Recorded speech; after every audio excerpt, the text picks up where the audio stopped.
ang gagawin kapag nag-i-slide lock yung T-Rex nyo kahit na may bala pa rin siya. Ayan, so sana makatulong to, no? Ayan.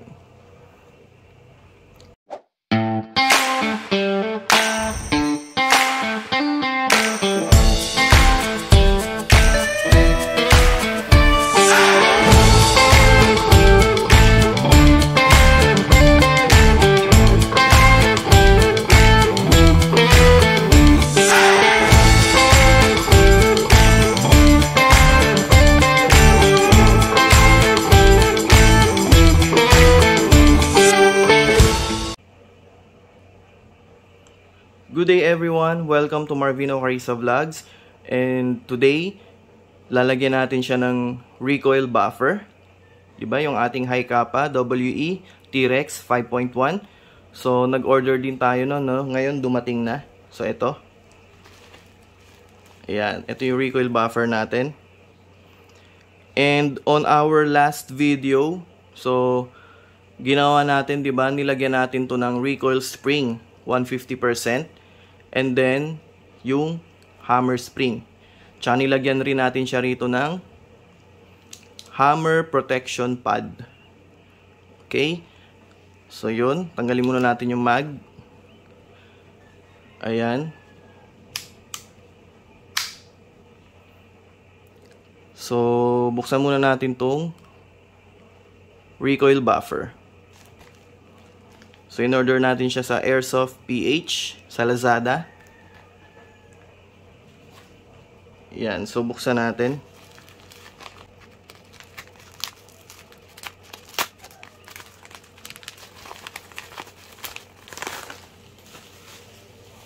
Ayan. So, ito na yun guys.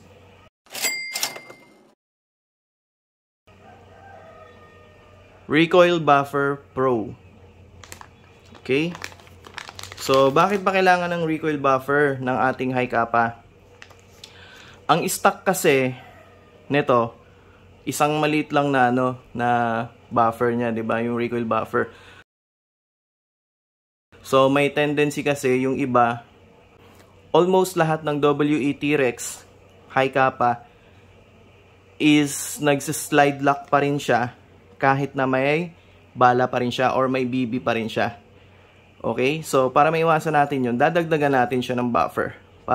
Kasi sobrang lakas ng nito eh. Yung blowback ng slide ng T-Rex. No? So, tanggalin natin to.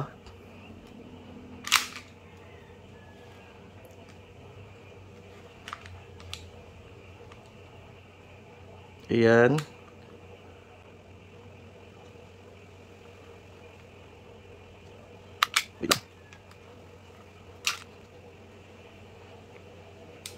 Yun.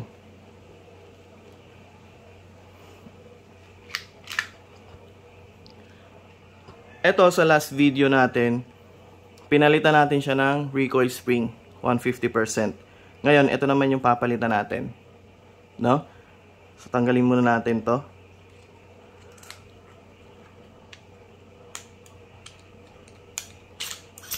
Ayan.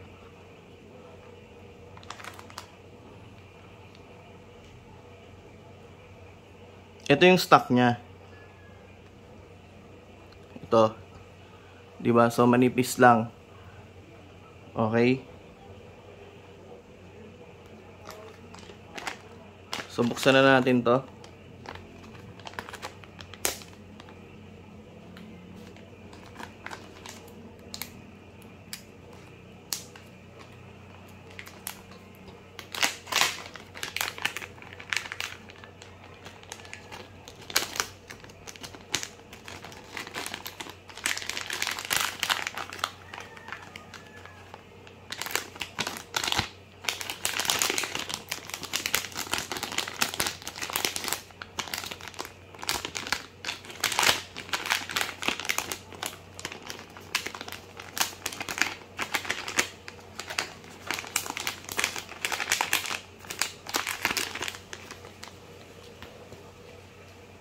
Ayan. So, ito yung package nyo. Includes 4 violet, tapos 4 din na blue, and then tatlong, ayan, so titanium coated na washer. So ang gagawin natin guys, first washer muna. Lagyan natin siya rito. Ayan. Tapos try natin dalawang blue.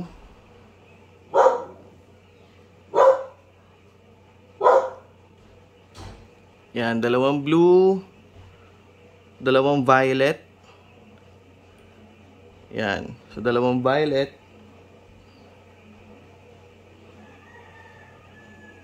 Siguro dagdagan pa natin, siguro tag isa pa. Gawin natin tatlo yung blue.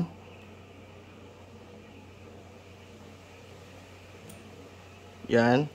Or try na natin, gawin na natin apat. Tag-apat, no? Apat na blue, apat na violet.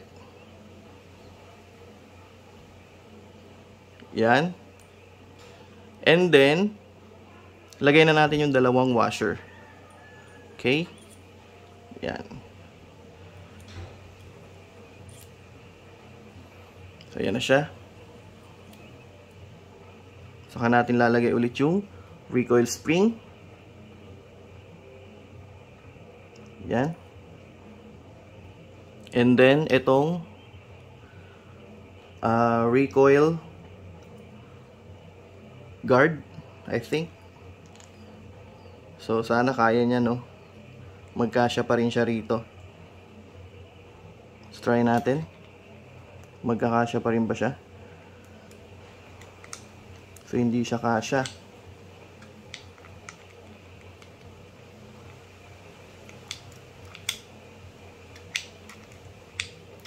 So, bawasan natin. Di pa kasi ako nakaka-order nung ano eh.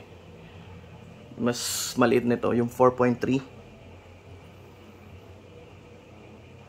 So, hindi siya kasya. Or try kaya natin ipasok muna to.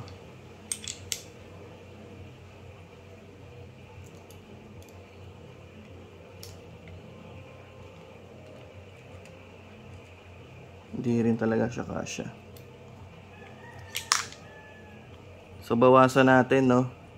Gawin nating tig tatlo lang. Si pink and si blue. Ayan. And then, dalawang washer. Try natin kung kasya na siya.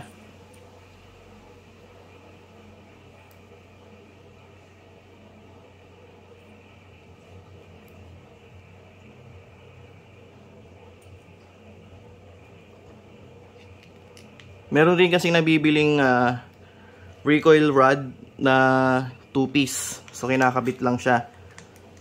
Ina-assemble. So, mas madali yun, guys. Para kapag ganito, so, malalagay natin siya. So, hindi rin siya pupwede. Tagdalawa lang siguro ang kaya nito, no? So, try natin. So, bibili na lang ako nun. It's either yung recoil rod or yung guard. Tagdalawa lang ata ang kaya. Ayan.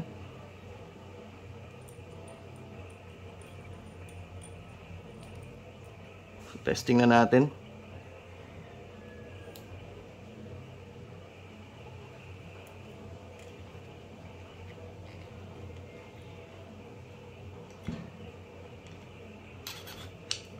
Kapag kinaya siya, so kahit siguro dagdagan ko pa ng isa.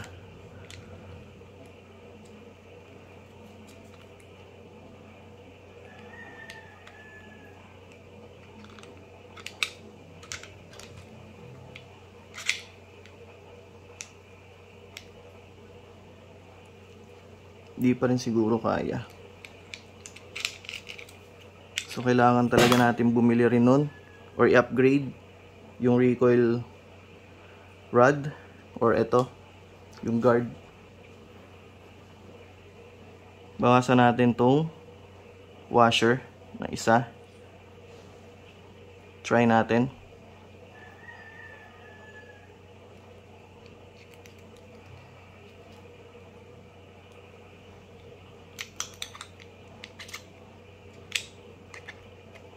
Ayun, kakasya yata to.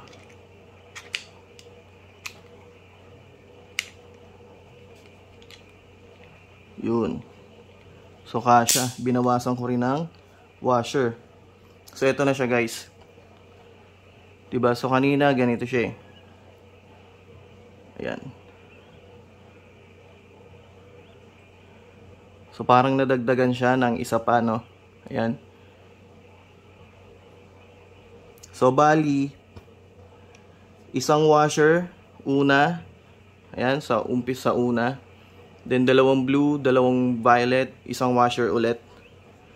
No? So, yun yung nakaya natin. Okay. Susunod, bibili ako nun yung i-upgrade din natin yung recoil rod or yung guard, yung plug, no?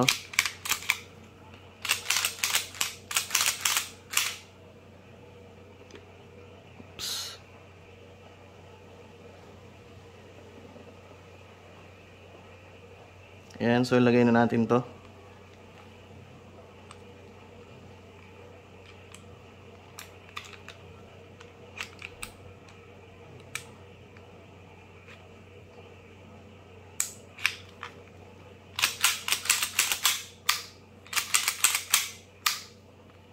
Yan, so hindi na siya guys, maglalak kahit na may BB pa siya, no? So yun. So tabi muna natin to. Ito yung stock ni T-Rex na buffer, and then may dalawa tayong sobrang kulay na blue, then kulay violet, and then one titanium coated na washer. Alright. So, lagay muna natin sila rito. Para kapag nakabili na ako nung yung rod, is madadagdagan natin siya. Okay? So, yun.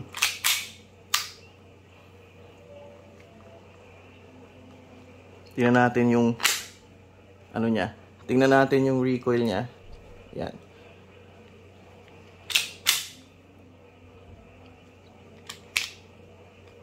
Yan. So, parang hindi siya nagla kanina, no? So, wait lang. Abot ba siya? Sakto pa rin naman siya.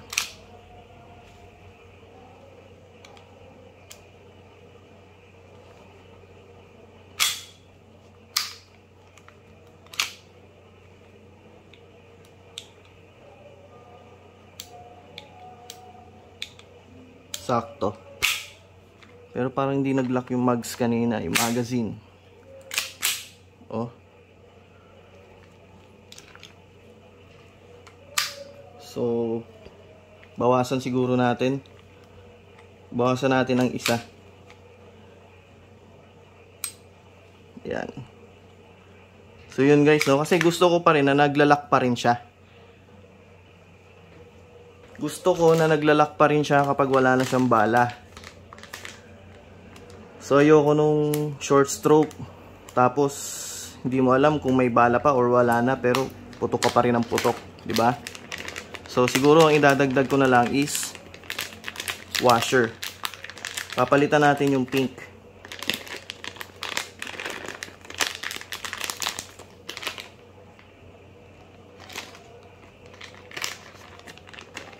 Ayan. Gusto ko kasi naglalak pa rin siya. Okay. So, kunin ulit muna natin to.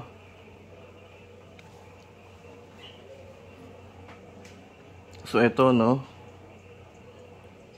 So, try natin siya. So, medyo nahirapan tayong tanggalin, ano? So, okay lang yan. At least, mapapaganda na natin yung recoil. Diba? Mapapalakas natin. So, ayan.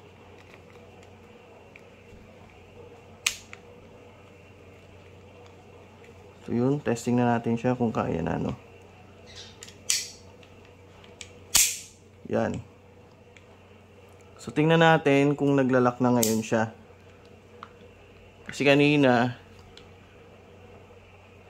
Ayan. So, ginawa natin isang washer, dalawang blue, isang pink, dalawang washer. Pinalitan natin yung pink, no, kasi hindi siya naglalak. Okay.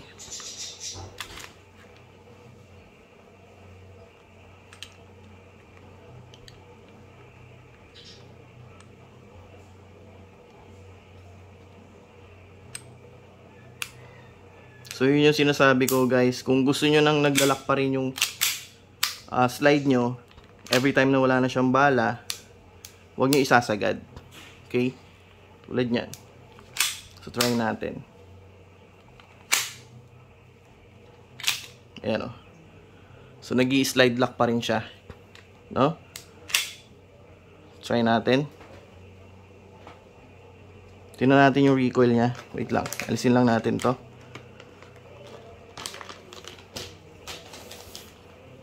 Okay.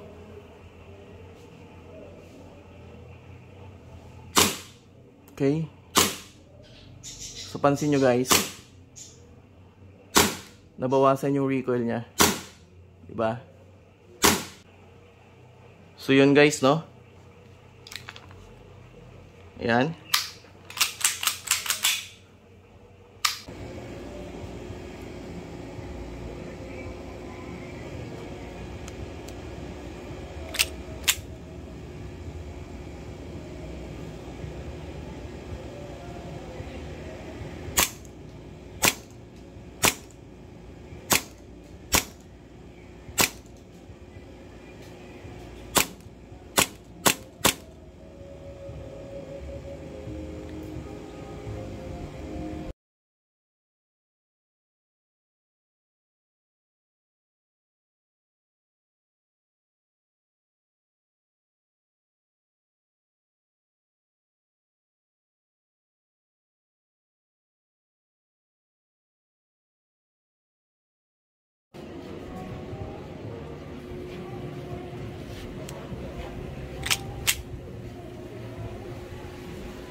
Alright. Yun. So, natapos na natin palitan, di ba? Or lagyan ng recoil buffer, yung ating WE T-Rex High Kappa 5.1. Yan. So, thank you guys for watching. No? So, hope na may natutunan din kayo kung paano, di ba, ang gagawin kapag nag-i-slide lock yung T-Rex nyo kahit na may bala pa rin siya. Ayan. So, sana makatulong to, no? Yan. Yun, guys. Hope you enjoyed the video. And if you do, please don't forget to subscribe, like, and share yung ating videos, no? And comment na rin kayo dyan, guys, sa comment section. Usap tayo kung may mga katanungan kayo. Sasagutin natin. Basta kaya natin. Okay? So, yun. Have a great day, guys. God bless everyone.